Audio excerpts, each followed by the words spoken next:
Welcome to Board of Health meeting, October 8th, 2024. We're meeting with Town Administrator Jeremy to discuss our enterprise account. First thing we'll do is take roll call. John Fickner here. Jack McCollum here. Jeremy Stoll, Town Administrator here. Alan Greenberg, Board of Health here. All right, I think that's the formalities, right? Mm-hmm. All right, is there anything you want to start with, or do you want me to start with the kind of the history that I put together? All right, Jeremy, what I tried to do is, because you weren't here, tried to give you a brief history, as nice and neatly as I could put it together. So that you can understand how this all came about. I'm figuring approximately 8 years ago, when the Board of Health was renewing our trash contract. And our trash contract is 3 years with 2 one-year extensions. So essentially it's a 5-year period. Usually we start doing that a year or a year plus ahead of time. At the time, we had some information that led us to believe that maybe we wouldn't stick with Republic. We had Republic for a few cycles, but we weren't sure which way we were going. So we started talking with Republic, and then we ended up deciding that we were going to go out for bid. That's how we ended up with E.L. Harvey, who we have today. And have they been bought out? They have been bought out. They're winning now, right? Women's Innovations.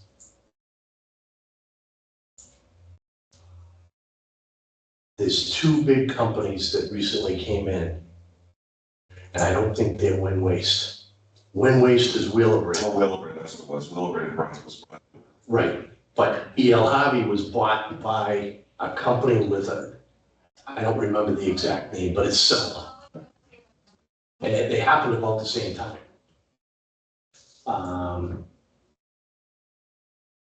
Waste Innovations, maybe? Yeah, so I think, WIN is Waste Innovation Solutions. Then it's not Win. There were, to my knowledge, 2 separate transactions. One company, because Win Waste is also in the power generation business, that's why they bought Wheelabrator. Okay. Sorry, in any event, I didn't mean to derail you. That's okay. So there were 2 separate transactions. The name of the companies that did the buy-in, in my head, are similar, and I can get them tripped up. I have to think about it for a minute, which one bought who, when. We can get that information for you. It's okay. It didn't really make a functional difference to this discussion. Right. So we decided to go out for bid. There was a company in Holliston that wanted to bid and had good choices, but there was no way they were going to be able to get a split body truck in town, and that's what works best for our town. So they were kind of out of the running. We knew some people that were coming on board at E.L. Harvey, so that's how we ended up with E.L. Harvey. So as we were going through the process of looking at our bid specs, that's when we came up, it came to the surface about the municipal trash. And we're gonna have a big jump in money because we're going to a new contract. That's usually when the largest increases are, because you're bidding for a 5-year period. So we started looking at it and we realized that subscribers were paying to pick up the municipal trash. Fortunately, okay, so we brought it up to the town administrator. She was former town administrator, was at one of our meetings next door. We brought it up to her that we had discovered this had come to the surface. She said it wasn't a problem. There was plenty of money. The individual departments would pick up the tab, or they would just come up with a municipal trash fund to pay for it. So we figured we were good. We got a little bit of pushback when that got out, that we were investigating it from different departments.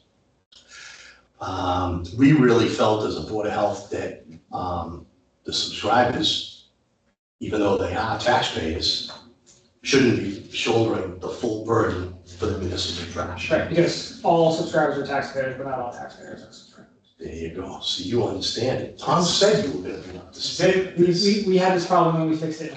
Okay, good. So- See the show before. Fortunately, I had a conversation with a previous Board of Health member, and I found out how this came about.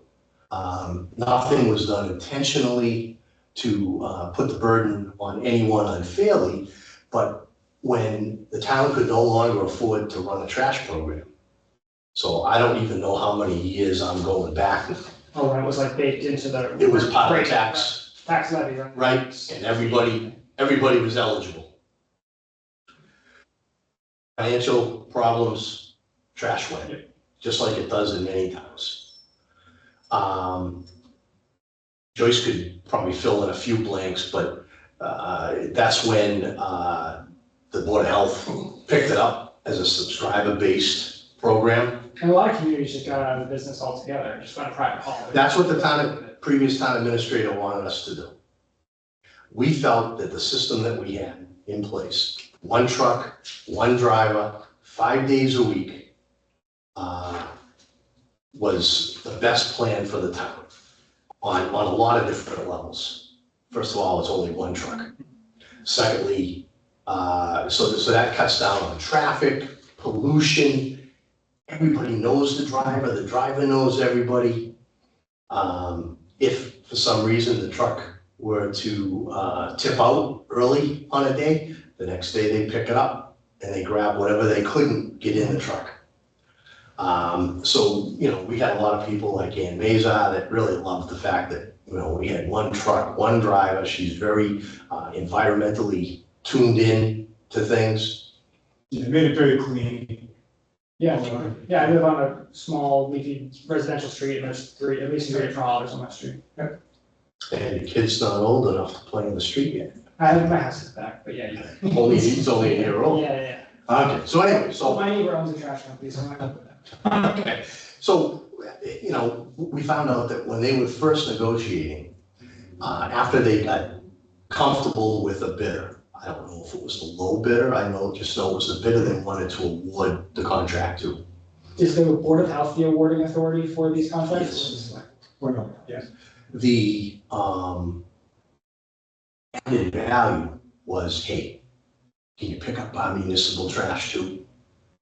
Because the school is a separate island all by itself.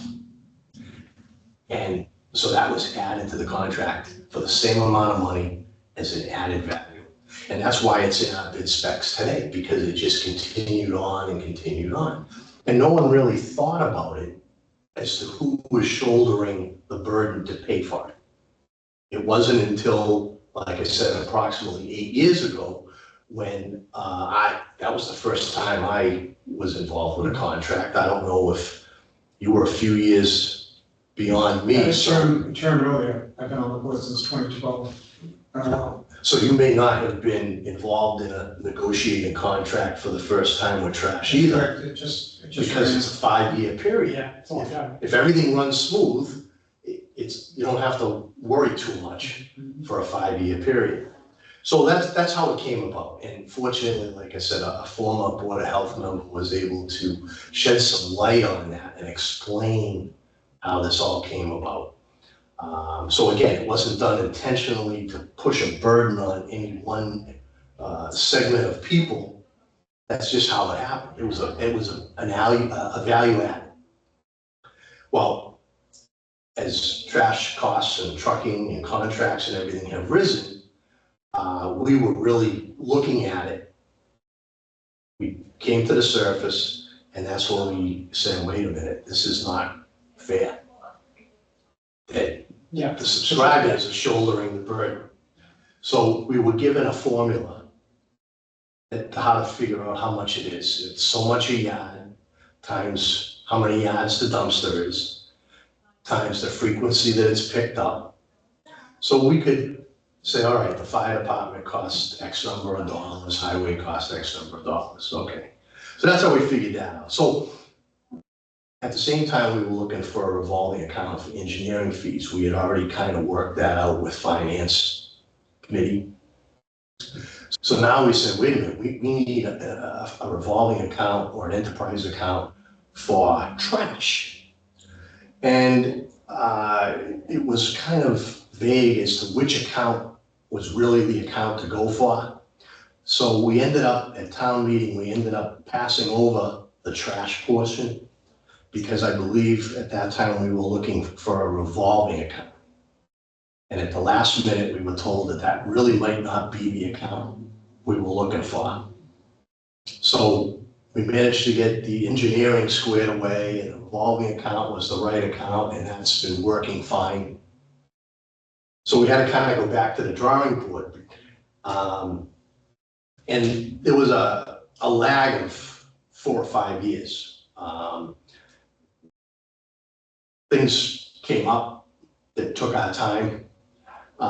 We were warned that we were going to hurt the town's bond rating by taking the trash revenue.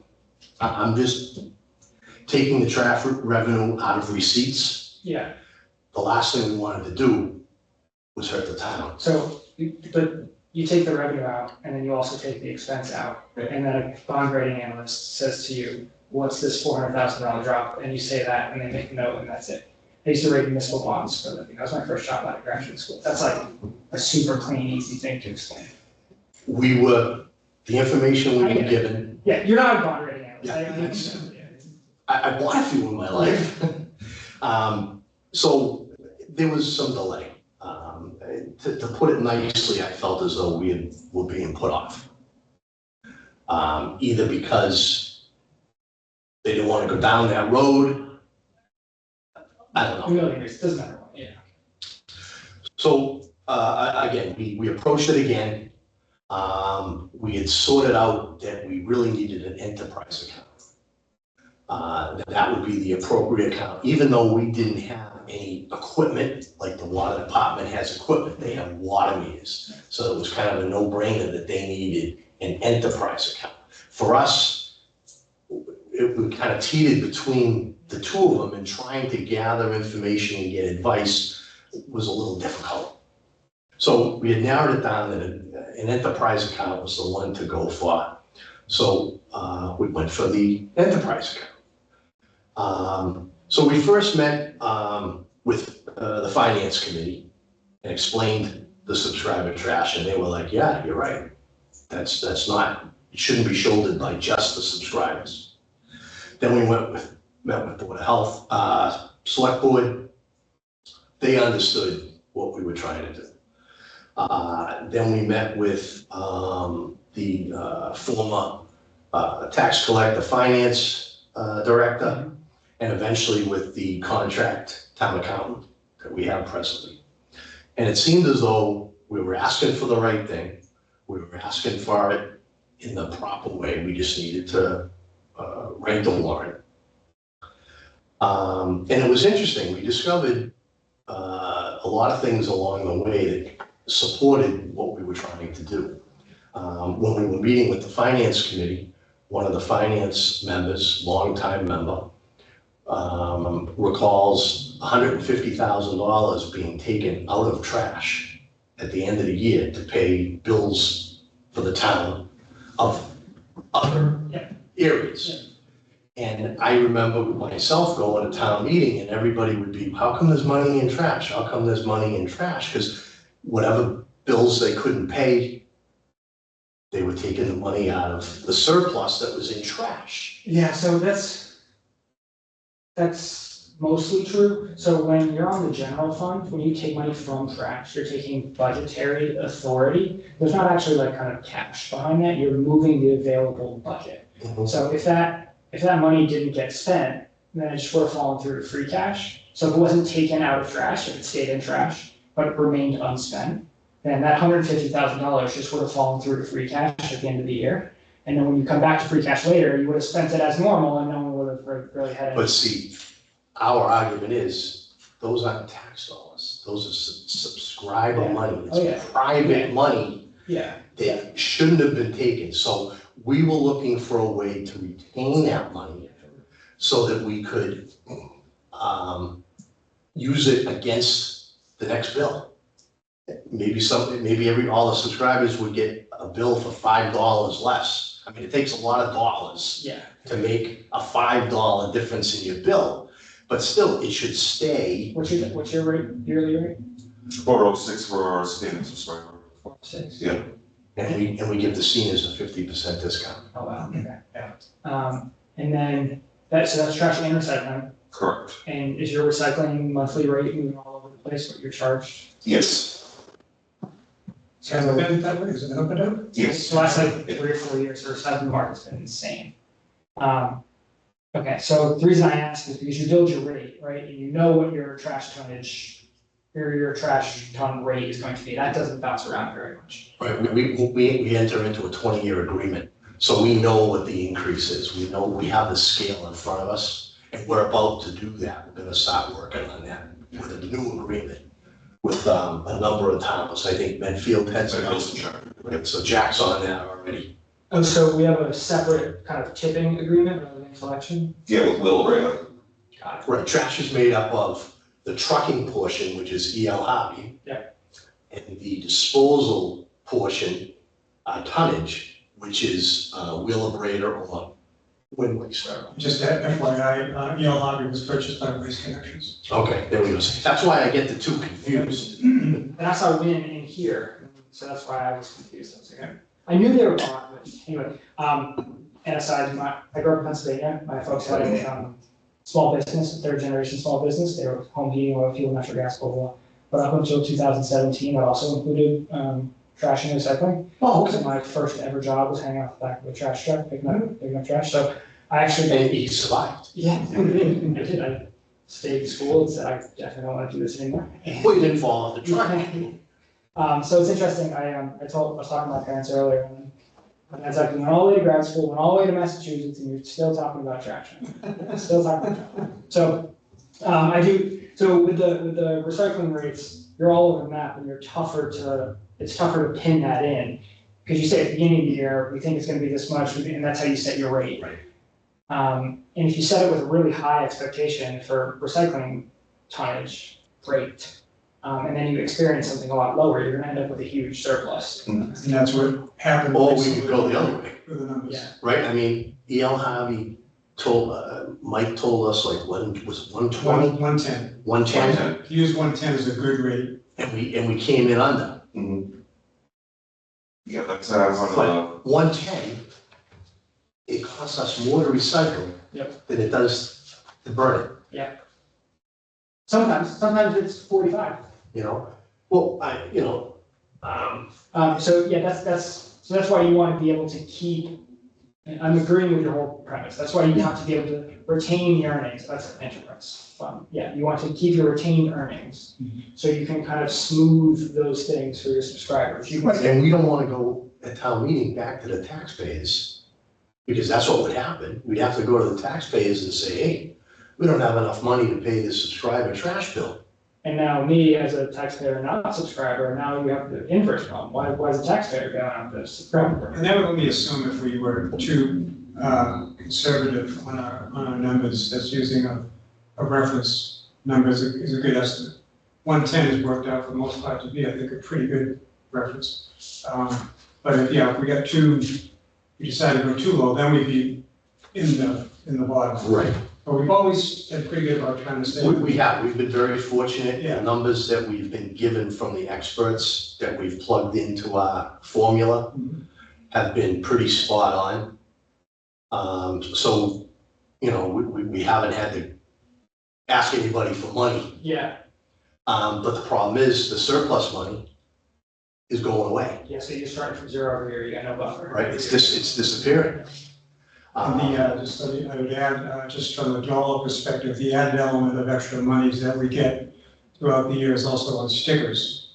So that's money that, is cash that comes in that could always go back into that general fund, but we could use those monies, not that it's a lot, that could stay within the program as well and be circulated, the value could be circulated to hopefully affect or keep costs down. So two questions, that one, a sticker then results in additional kind of tipping costs, right? Well, this would actually be a sticker that people purchase when they go over a certain amount at the curbside. So for any, beyond 4 or 2 barrels now, Yes. they have to purchase a sticker for every bag that they put into a 3rd or 4th barrel, which is what, $3 now? $3 a piece. $3 a bag. So that doesn't increase your collection costs. Right, it does increase our tonnage, and that's what the fee is to cover, right? We take the approximate weight of a 30-gallon bag, divide it by Hope the they're not ton price. kitty litter, yeah. Yeah, and, you know, you hope to hit it as close as you can. I mean, we do the best we can. Like this particular year that this finance committee member remembers taking $150,000 out of trash, I'm willing to bet, I wasn't there, or if I was, I wasn't involved with Board of Health, that could very well could have been a year where we either entered into a contract with a new trash hauler, and the trash hauler, especially when you go out to bid, sometimes the trash hauler for year 1 We have lost leader for you. is aggressive, because they know that they can go up 3-4% every year. Yeah. So all of a sudden, the calculations you use, because the calendar year and the fiscal year for the town are different, the calculations that you used, you've got extra. I mean, I remember, I've been subscribing to the trash since it began, and I can actually remember years when my fee went down. Now, that could have been a year that they entered into the Wheelabrator contract. And again, the same thing's gonna happen. Wheelabrator is writing a contract for 16, 17 towns for a 20-year period. They can afford to be aggressive in, you know, the first year. So I'm sure that's why at particular times it seemed like there was more money in trash than there really was. We're always using today's numbers to try to forecast or price things that are 6 to 9 months down the road, just like all the other town departments are. So everything seemed to be going fine until we got to the point where the town accountant, contract town accountant, brought up indirect costs. Because we were pushing hard for the town to pick up in some form the municipal trash. So I was a little disappointed, but he proposed it's a wash. Now, the numbers don't lie. 3 is 3, no matter where you go.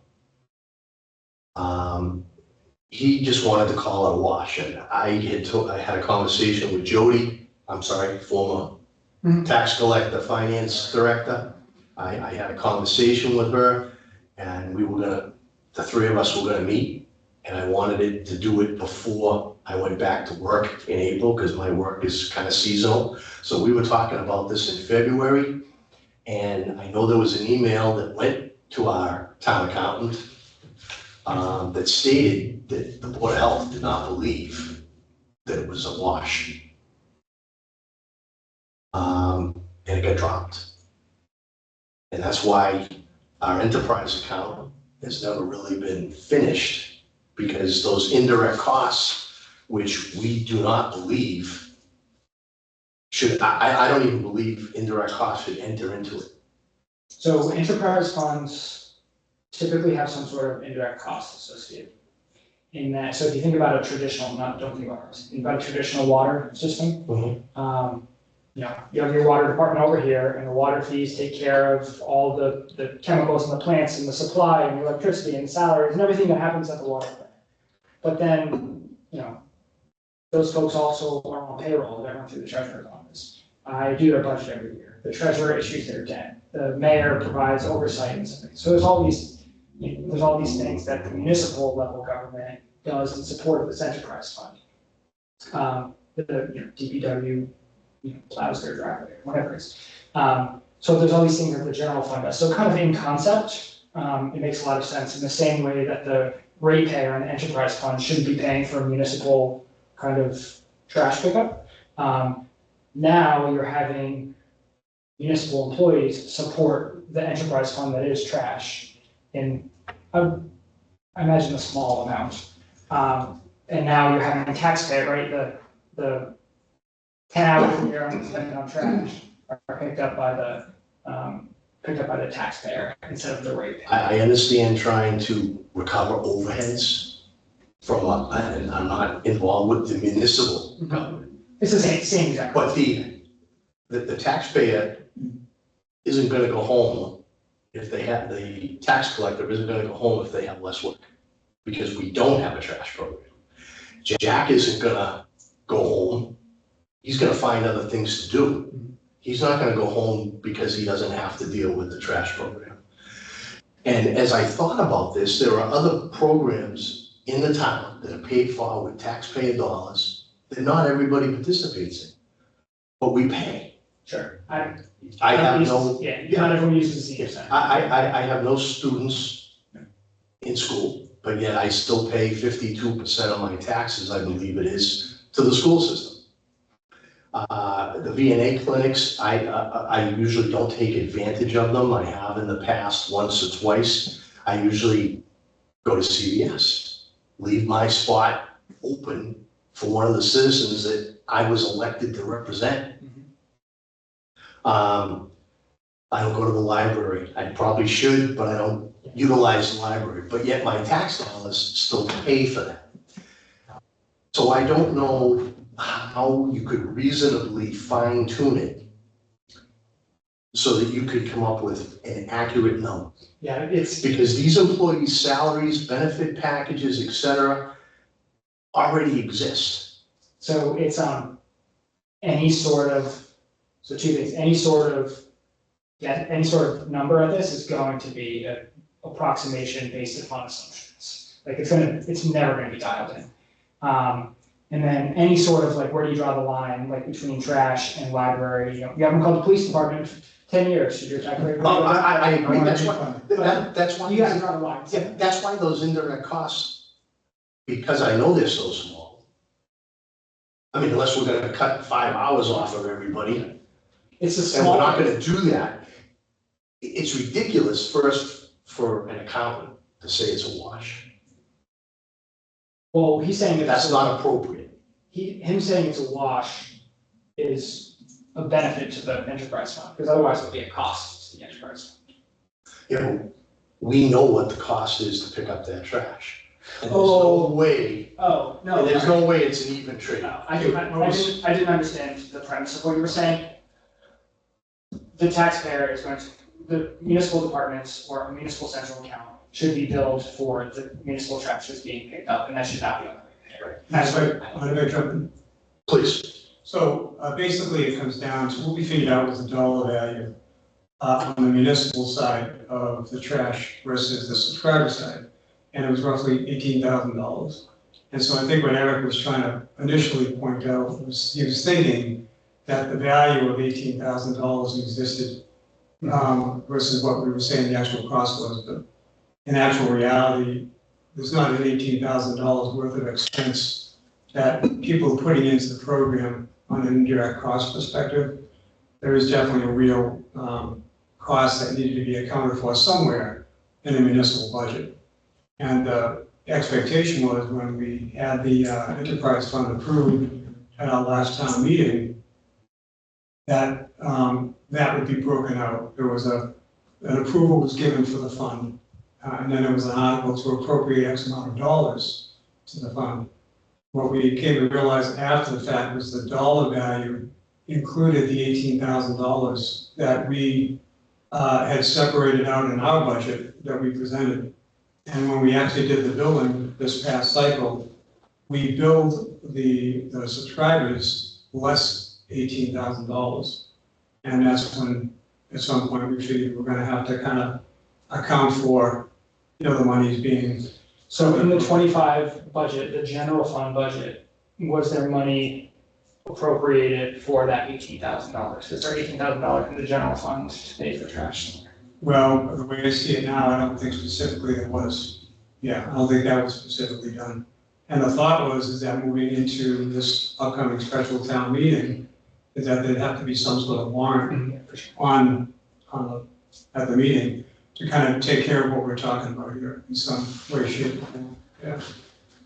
And we presented our budget the way the town accountant told us to present our budget, less the $18,000. Yeah, that's a recommendation on our part to actually just pull it out. So that's what we ended up doing in the end. But look at appropriate. And that's what got approved. What got approved yet or didn't include your 18? It included the 18. So No, no, this no, is the, budget.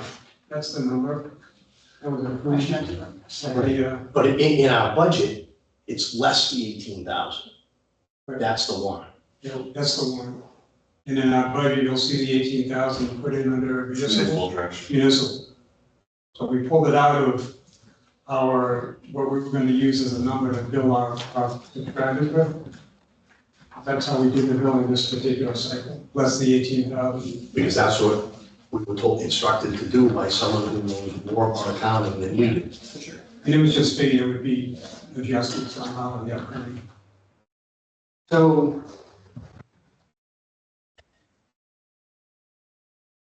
At annual town meeting, they created the 53 F&F enterprise fund. Yep. They appropriated money into the enterprise fund. Correct. So you have this enterprise fund, and you are, as receipts come in, they're being deposited into that fund. You're collecting revenue in that fund. Not yet. Not yet. Not yet. We were told that agreement had been drawn up first. Yeah, as part of this whole arrangement with the enterprise fund, it was our understanding that you have to kind of come to a policy agreement as to what would apply to the enterprise fund revenue and expenses, and that it had to kind of be mutually agreed upon between the department and basically yourself, select board, so that everybody's on the same page as to what can be put to the enterprise fund. So you are not incurring expenses in the enterprise fund either. I don't believe No. we're doing that either. To my knowledge now, we've been doing what we've been doing over the years. And so this is a little bit outside the scope, but our local receipt budget for fiscal 2025 included however many hundreds of thousands of dollars, $670,000 on trash fees on the general fund. Mhm. Okay, so what needs to happen at special town meeting or at annual town meeting for fiscal 26 one is we reduce our local receipts by that, whatever that number is, whatever number we budgeted for solid waste fees. And then we also reduce the expenditures on the general fund by that same amount. It's tough to do mid-year because we've already collected the receipts, so then we'd have to journal all the receipts into the fund and journal all the expenses into the fund. It's an enterprise fund and not a revolving fund, so you can actually incur expenses without the money there. That's one of the benefits of the enterprise fund over a revolving fund. So the revolving fund, you can keep money there year over year, but it's on a cash basis to start the year. So however much money you have in there, that's how much money you can pay and you can use. But on an enterprise fund, you have a modified accrual basis where it's all budgetary. And it's up to the treasurer collector to make sure there's cash in the window to pay. But as long as you have the budgetary authority, you can enter contracts and pay bills and all that. Okay, I don't understand that 100%, but It's yeah, every other word I understand. there's more flexibility on your timing in an enterprise fund. So that's a good thing, Yes, for sure. That might especially if we're trying to make a correction mid-year. have been one of the reasons why you went to enter. Yeah, in general, the last meeting that we had,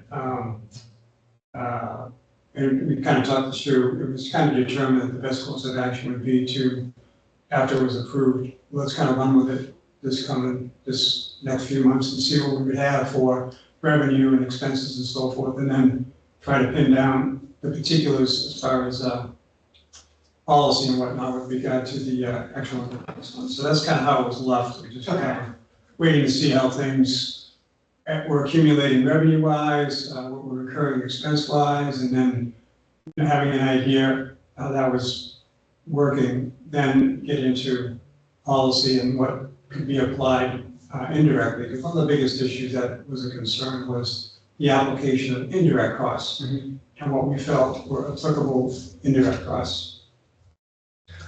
So I'm super comfortable saying the first 3 years of this program, where it operates under the enterprise fund, we don't charge any indirect costs. We let the fund get on its feet, and if you are turning, if you are staying positive budgetarily and cash flow wise, then we do a small time study and say, should there be some assessment to the fund? And, something along the lines of, most of the savings go back to the ratepayers, and some of the savings, some of the excess generated revenue, is then, the general fund is given a credit for it in terms of indirect costs. But to do that in year one, Right. like, cut your knees out from underneath you to start. So kind of give you 3 years and then come back to it, do a time study on indirect costs. I like that. I do too. That's as close to reasonable as, I've heard yet. Well, no, we have been trying to make the Board of Health the least burdensome on the taxpayers without cutting any services. There are different things that the Board of Health is told they have to have. You have to have a VNA service, or you have to have a nurse. Mhm. So that has to be paid for by the taxpayers. But we try not to abuse it. And I mean, we monitored it very carefully during COVID, because we had a lot of extra charges that were a burden on the town before the CARES Act came in and funded some of it. So we really try to keep a finger on the pulse of our budget. I think we provide an excellent trash service. We put a lot of effort into it. We're very fortunate to have people in the industry that we've built relationships with that give us heads up on recycling, or what the market's doing. We had a period when I first came on the board, we got paid for corrugated cardboard. Yeah, every quarter we actually got a check. Yeah. Thousands of dollars for corrugated cardboard. But again, we were very fortunate. We warned that China was, Not gonna buy they it. were getting a lot stricter on the quality of it. They went from, like 30% down to a 2%. Well, it was actually, they went to, the testing value went to, if the load was 0.5%, would have been 5 or 6%. Okay. To a You point, remember which that? basically meant they didn't want to stop it. Yeah. They were just, that's what they were doing. You can't get to a 0.5% contamination. So what was happening, so that was what they call the national sword. Yeah, I was gonna say it was something Also- sort, I was about to say, I couldn't remember what the. And that was their message. We don't want, we're gonna tell you this is, we'll accept it if it's 0.5 or less, but no one can really do that. So. And that's changed everything in this country as far as how. And we're very fortunate. And we have good relationships with other departments. John Dudley will go pick a couch up. We had some people complain about some trash on a National Grid easement. We went down and got the mattress, and it was, we paid $150 to get rid of it, right? Was it 150? What's? I don't know if there actually is a fine, to be honest with you. And then, but there's a fee to get rid of it. Yes, mattresses are extremely expensive. We've been working with National Grid at this particular easement to replace the gates and replace the guardrails. And I told Jack, I said, I wouldn't think twice about sending National Grid the bill for the $150 because it took them a long time. We actually reached out to Brian Mary's office, right?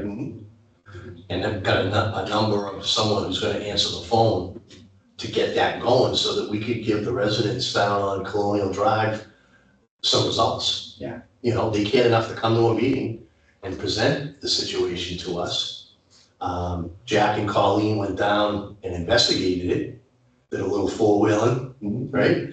And we got on them to get it cleaned up and to repair those gates, but we incurred some costs. Like I said, Jack, you got a call the other day about the couches, right? And John Dudley sent someone down to take care of it. We've got some issues with our landfill that we need to do. The DEP is telling us that we need to do some repairs down there. We have a cap one. Yeah. Even though it's not our land. And John has tried to, help us with that. There was a downed tree that was blocking, there was some poison ivy down there and brush. So we have a very good relationship that way. And we have a lot of perks along with our trash contract. We have scholarships that we negotiate. We have a couple of dumpsters that we negotiate. One we use for hazardous waste day, which is available to all the residents. Another one, we try to make it available when the town has a big event. So, like I said, when these indirect costs got so hard lined, it really became a problem. What percentage of households are subscribers? Large, a couple thousand. On the program, Yeah. right, like 1,800, I have 1,906 trash subscribers. all right, out of 2,000 something households. Sure. It's over 2,000, but not much of them, so we got about Yeah. 80%, No, yeah, great participation. And there's been I was gonna say, one concept that came up at some point during these discussions was, well, did this type of program need to go back as a tax-based program? Yeah, we can't fit it in about 2.5. Right. So, And there are some people that don't want it they to don't, go back in the tax program. because they have other means of getting rid of their trash, they don't want to pay that. Sure.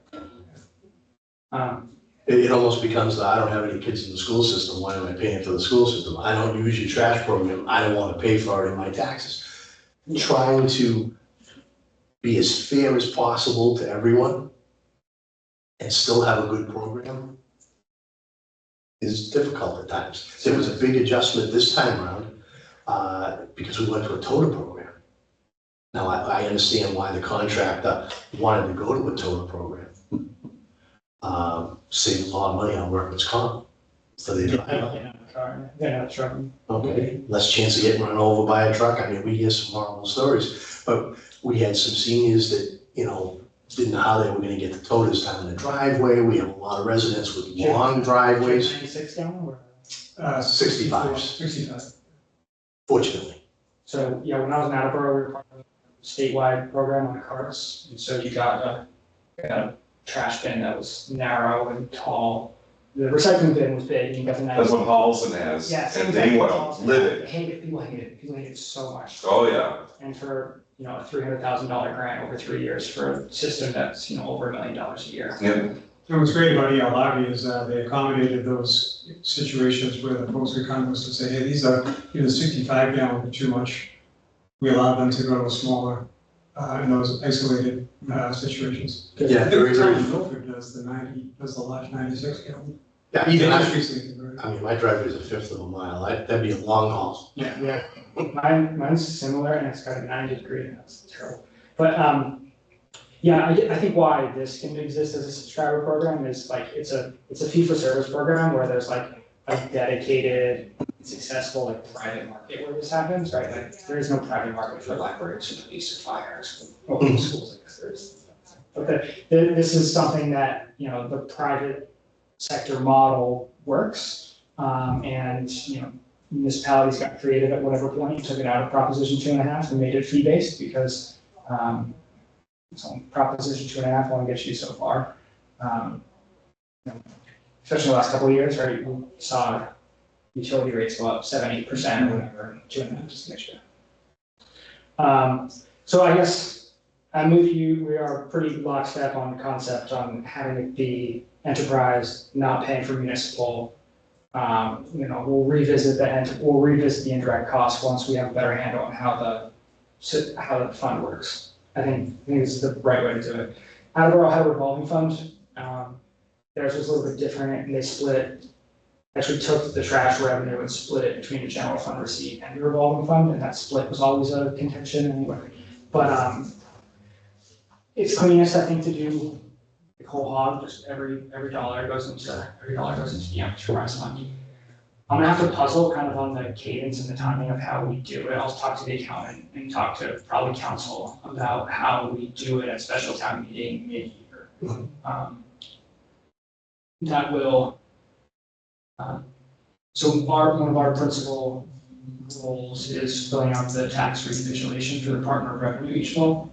And that takes all the votes from special town meeting and puts it in, and there's a million formulas, and it seems to break in one way or another each time, because it's this big, huge database of DLS runs.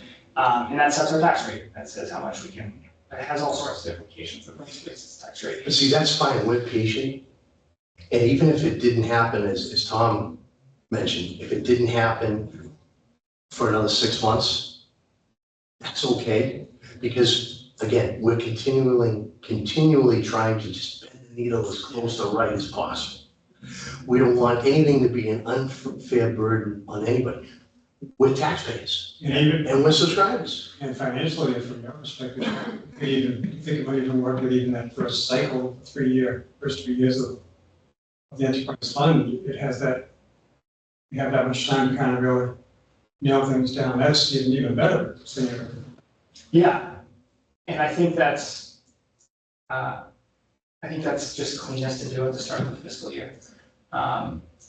We need correcting votes at a special town meeting anyway, right? So we can't have an enterprise fund that has 680,000 in revenue and have that 680,000 in revenue on the general fund. Yeah, It's the same. It's got it.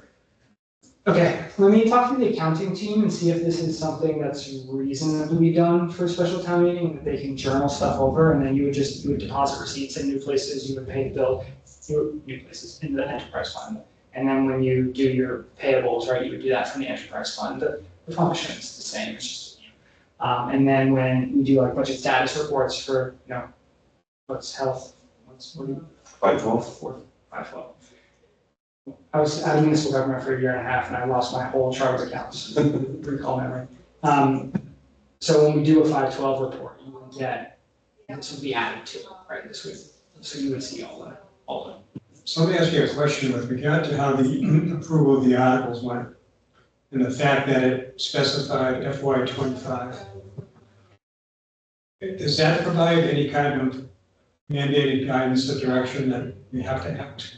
Now, you established it effective FY25. So that's also what's nice about enterprise fund rather than a revolving fund. If you see a couple articles down each year, town meeting needs to set the revolving fund spending limit. Yep. And you don't have that in an enterprise fund. Correct. Which is nice to not come back to. But once you're established, right, there's, how many votes? So that's just effective. Yeah, yes, because how many votes are in here about the water enterprise fund? Probably just says, their budget, it doesn't say anything about. Yeah, there was something there about water.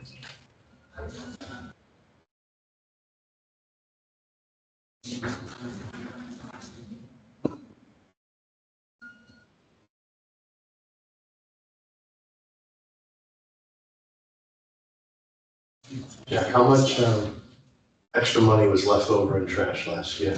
Last year?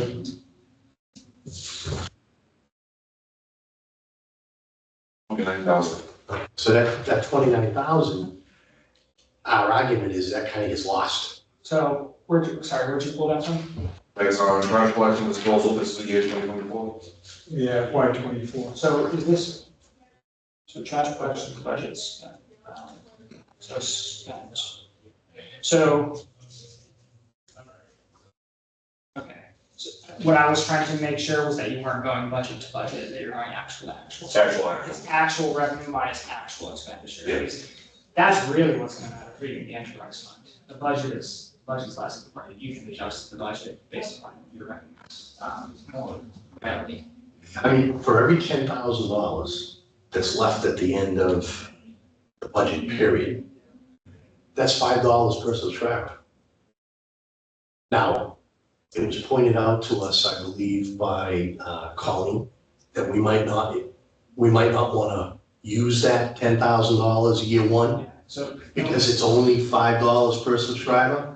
But we also know from past history, and we've done it now, that when our present contract is up, it's a huge jump. So you beat bridge money, so your increases can Right. increase that, Right, so we might be able to, just the way the town tries to balance their debt when they, incur a big debt for a school or a senior center or whatever, you try to balance it out so that it doesn't all go to zero and then go to A Yeah, million? because, well, if the debt was inside Prop 2.5, you wouldn't feel that at all, but because the debt's all outside of Prop 2.5, you feel every penny of it. You feel that. So that 29,000 would be $15 per subscriber. Is there anything else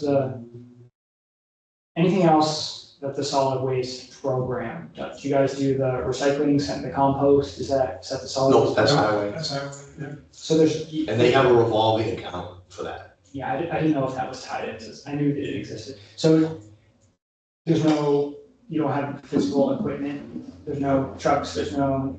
So we get our invoicing from the Harvey for the contract. We get our invoicing from Real Credit for the tonnage. We get our invoicing also from Harvey for the recycling tonnage. Right. We use Kelly Ryan to Kelly generate our Ryan, bills. they're part of the admin and generating the bills. And outside of that, it's just the indirect part, might be whatever time is being spent by individuals to do processing internally here in the town hall environment. And that was our initial kind of stumbling block, is we don't have a trash truck. So why would we need an enterprise account? And that's how we, unfortunately, with the advice that we were getting, that's why it took a number of years and why we kind of stumbled a few times. Do you do any like enforcement on like recycling contamination or anything? Do we get a charge for contamination? No. No. They actually, E.L. Harvey they actually sort it. Okay. So and some of that recycling obviously becomes trash. Yeah, and then, I just say, because the only other municipal, out-of-road contract that I had, there was they took samplings at a predetermined type per year, right? Took the whole truck dump lot, went through it, found out the contamination rate. And if it was above a certain percentage, average across each quarter, they did once a quarter, I think, we got an assessment on our next bill that says, because we couldn't sell the recycling because we had to sort the recycling because your contamination is so high. So we ended up having an enforcement agent go out and go through people's recycling. But if that's not part of your bill, but it was a cost savings to do that. Rather than get banged for the enforcement on the contamination, you pay this one person and then you find the people who contaminate and then they bear the cost there you rather go. than everyone bearing the cost. There you go. Right, I'm sure But if you that, don't have that. then yeah, I'm sure that 110 amount that E.L. Harvey charges us for recycling, that in there, They factored that in. yeah, they factored in what becomes trash. They factored in all the sorting expense, et cetera. We've been told whenever we've asked, because we do ask about our recycling, we've been told that our recycling is pretty good. Sure. So that makes us feel good, obviously, and, because we're trying to do a good job at this. Oh, kudos for our And residents. it's nice, yeah, that they're paying attention. Yeah, so almost a quarter of the tonnage is recycling. You averaged 103 and change for your rate last year, so that's kind of where that savings came in, right? Correct. Like, if you assumed your average tonnage, if you were close on your tonnage and said 485 for your tonnage, but then, charged the rate based upon 110 and Right. experienced less, that's where that. But we also know that it could go the other way, Yep, for sure. So So that's why you don't want a Right. $0 balance. And this is the first time when we got into this program with E.L. Harvey with the toters, they went from a bin to a 65-gallon toter. Now, granted, that's supposed to encourage more recycling, but at 110 a ton, we could incur more costs. Yeah, we're a dual bottom line organization, we wanna be fiscally responsible, but we also wanna encourage people to do environmentally and socially responsible. Right, and previous to, this is our second cycle with E.L. Harvey, so going back to Republic, when we were negotiating a 5-year contract with them, we had an option.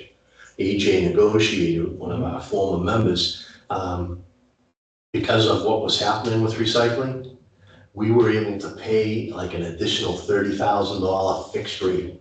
I didn't think it was that much. We took Well, that option, Yeah, flat fee, and it saved I bet. saved a a lot. lot, because that's when all those ships were getting stuck over in China or offshore. But again, we're very fortunate that, these relationships that we have with people in the industry, they're willing to share their insight with us, because none of us are in the trash business. So, you know, hated to spend $30,000, but It should. it was well spent, having that fixed rate. It only saved you from, yeah, you know, but then once that rate expired, you're at the same market. Oh, yeah, you're starting But it was off, great for the term, for sure. yeah. Yeah, but you know, 5 years, Yeah. no, again, that's a good block of time, to, you know, fine tune some things and gather some information before you enter into that contract agreement again. Which unfortunately, that's when year one, that big jump.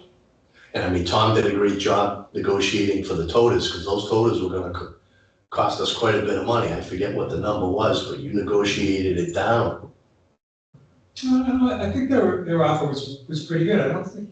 And you negotiated it down, I bet you $25,000 at least. Because we were up over 500 for year one, and I think you got it down to at least 475, if I recall correctly. But again, that all comes with having people in the industry kind of tip us off as to what's going on, and for them, that's their daily life. For us, it's once every 2 weeks. So, Do you have a line in your budget for new subscribers? Because I imagine you get a per subscriber charge from E.L. Harvey, right? Or how do they charge us? It's not per subscriber charge, it's all a tonnage charge. Interesting. We have a very, very, very good situation with this program. I just hope we can continue in the same format. Yeah. And it's like $400 a year? What's the fee? $46, so it's split up $406. twice, so 203 and 203. and again, before I came on the board, I think I'm in my third term. The board had established the senior program, from what I gather, for two reasons. I wasn't present, but to show the seniors some respect, and to also make the assumption that there's a household of two. They're generating less trash. And we've been able to keep that alive because the full subscribers have been willing to absorb some of that cost to show respect, you know, and try to, you know, cut the cost for our seniors. And the senior population is growing.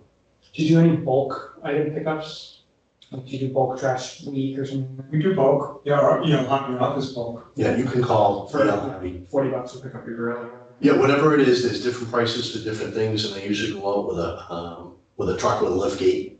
And you can do that anytime during the year, it's not like particular. And You call them, they deal direct, they take your credit card over the phone, or paper, whatever it is. Right, of course, that would be done through. Got it. And then you do hazardous waste. So I'm just trying to think of services and that, so. Now, hazardous waste day is in our budget, but our trash haul, so it's taxpayer money, right? We budget 12,000, 10,000? 10,000. 10,000, but we get 6,000 back from our trash hauler plus a dumpster. What is 6,000 back? They write us a check. about 1,500. Okay, I'm sorry. 6,000 because they weren't giving it to us, and that's when I first came on board, and I found out that paying more. They were behind. They were arrears. All right, so they give us a 15, That's a general fund miscellaneous. Yeah, that gets deposited into trash disposal. so they give us a $1,500 credit back, if we want to call it, check back. Yeah. Towards our hazardous waste day plus a 30-yard dumpster. And again, that's open to everyone everyone in town.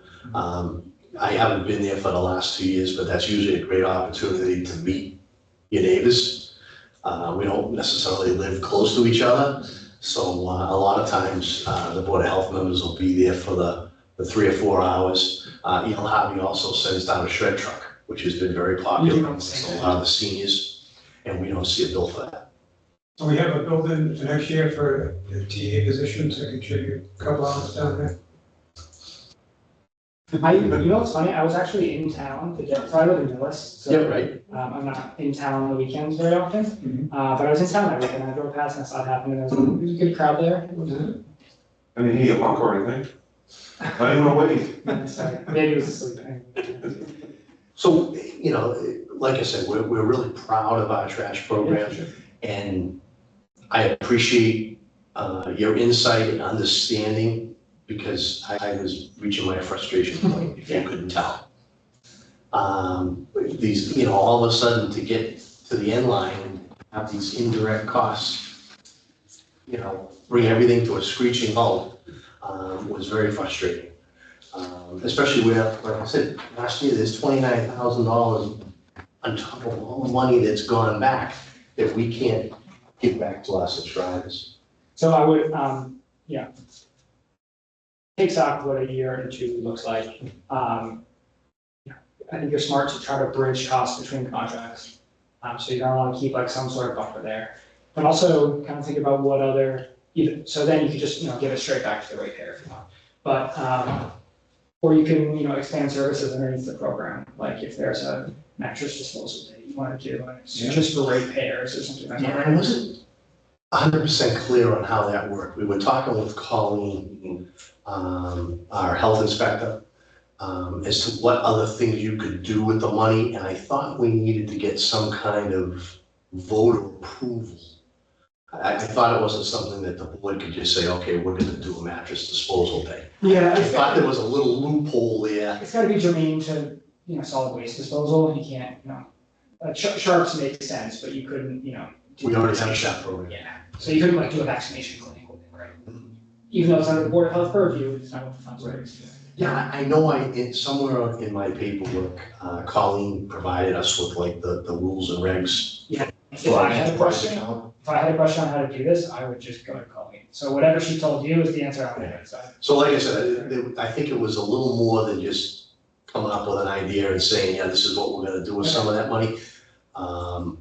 There was a little catch, and I don't remember what it was. It's not a direct line to doing something, other than giving the money back to the subscribers. Right, that makes sense, Jeremy's point, if it's related to what the function of the enterprise fund is about, sounds like they have a little flexibility with being able to put some money towards something else that might not, that's related within the context of trash recycle program. Right, yeah, I mean, we could, if Colleen's gonna be at our meeting tomorrow night, we could already, or she's not, so, but Jack, you could ask her. And I know she gave it to me in print, I just need to locate it, I know I saved it. But she had given us a sheet that was a couple pages that talked about all the different rules that you had to follow. And like when an enterprise account is established and voted on, you have to keep it for a minimum of 3 years. So there were different rules that you went by, and she had fast access to that information. Will you think about this? Maybe. Yeah, that might be, Something like that. because there is a paragraph in there about indirect costs. Does it give a great breakdown as to what the outline it is, the things you have to take into account, policy-wise and agreements? And there's a really cool FAQ at the end that helps really address a lot of questions somebody might have. Yeah, I'll go pull this up. I love IGRs. Supersedes, blah, blah, blah, and any inconsistent prior written statement. So if you contradict what I talked before, it doesn't count. Yeah, I will go extensive enterprise fund. Yeah, I know I hung on to it. The cover doesn't look familiar to me, but the contents do. Yeah. And it was nice, it was a good read. Very good. So I'm thinking things like, you're not gonna really have capital, but like if you wanted to expand services and make like a recycling center or a compost or something, think creatively. And if it's just a savings factor to the ratepayer, then that's great, and people would love to hear that too. Well, see, a lot of times it has this waste day, when you're talking with people in line, that's when you kind of get ideas, because they're saying, hey, what do I do with this, or what do I do with that? So without duplicating what John already does down there. It's like a thought that comes to mind along that line is, like, for example, there's some things now that our program does not include that people cannot put out. Styrofoam, one of those things. So if we wanted to incorporate styrofoam, what would that cost be against some of these monies that we might be able to retain in the program? Could we offset the expense of that ad if the residents thought, hey, that'd be cool if kids with all my styrofoam? And you don't have to get into this weeds with the residents. You can say for no added cost, you can now just start the right now. Because this is way too inside baseball to try to come on a postcard. Right. But again, during hazardous waste day, that's when, you kind of interact with the residents that you don't see or might not come to your meetings unless they have an issue. And you can kind of listen to what they have and what they deal with on a daily basis that might be difficult for them. I know a lot of people that show up with latex paint. Latex paint, you can dry it out and put it in the general trash. So some people make a wasted trip. Yeah. Because that's all they showed up Held with. on to something for 11 months in the garage. Now, Milford has a transfer station, and they have a program down there where you can bring your paint, and you can take some paint. So someone who has, half a gallon left over from painting a bedroom, and is now gonna paint their deck railing, can grab some stain.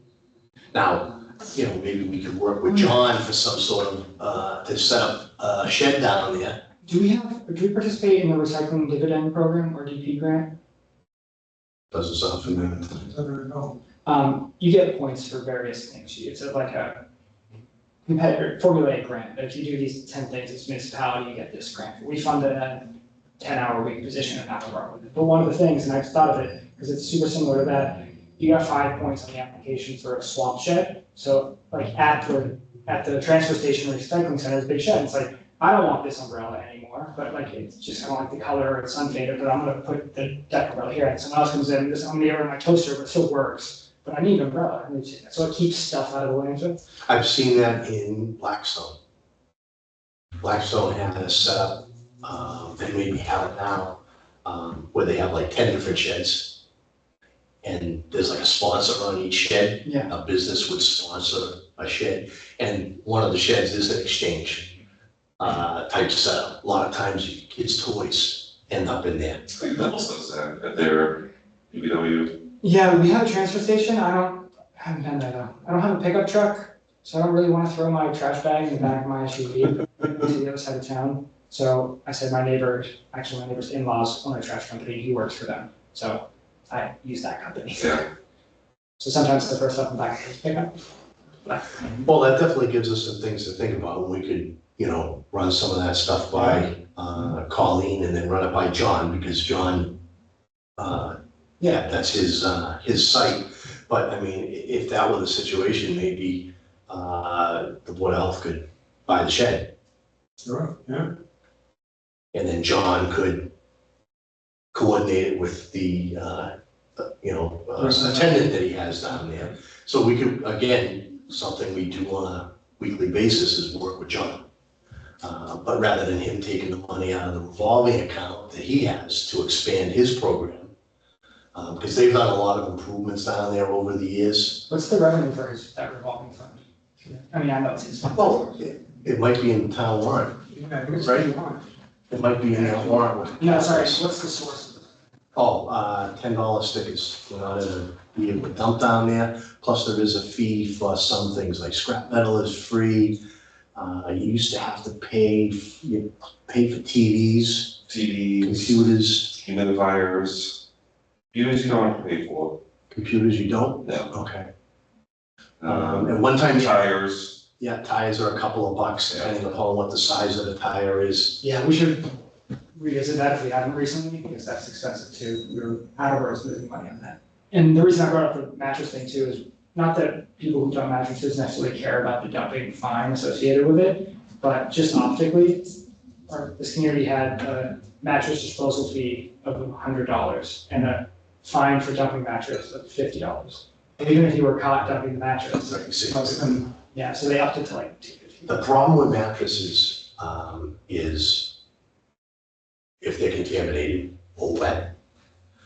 So you need a dry box to store them. The health conditions around mattresses can really be a problem. Again, I would get advice from Colleen on that issue. I don't want to see them dumped, but on the other hand, I wouldn't want to get into something. I know in Milford, down on Sumner Street, old industrial building down there. Planet 8 maybe. might take mattresses down there, and I know they've had their share of health issues associated with doing mattresses. I don't know if we'd wanna open that can of worms again. That Board of Health agent would be the one to ask. So not to press another meeting conflict, I need to just scoot out. No, But I think we're gonna just. Yeah, no, we gotta, no, this was really useful. This was- and Highways revolving account, it's 25,000, doesn't specify what, but they can use to pay 25,000. so after 25,000, it would get drawn down to 25,000 for the next year. So that's their expenditure limit. They could actually take in more money than that, they can only expend 25,000. Oh, It's okay. not a revenue limit, it's an expenditure. I thought it was a cap on the total value of the account. He's in adjourn. All right, I'm in motion. I'll make a motion to adjourn the meeting. All right, I'll step down in second. Oh, All good? Yep. yes, I'm not used to that role. All in favor, aye. All in favor. Jeremy, thank you very much. Yeah, Yes, I really appreciate it.